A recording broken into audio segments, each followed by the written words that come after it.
لو انت من الصناعية اللي بيحبوا الانجاز، فانا هنا بكلمك عن انجاز الانجاز، شغل الجبسون بورد. مسدس المسامير يا جدعان من افضل واحسن الحاجات اللي انت ممكن تشتغل بيها في بند الجبسون بورد.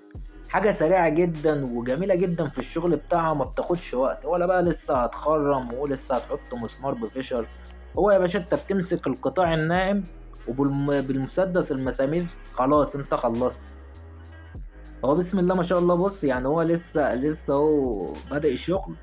ويا باشا فرد الريسبشن اللي هو شغال فيه ده كله، وحط القوايم بتاعته تمام.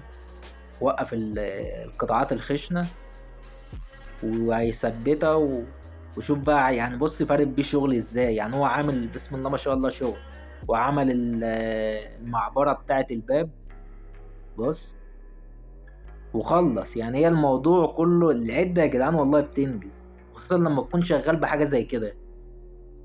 بص فرق شغل ازاي، بسم الله ما شاء الله، الله ينور عليه والله.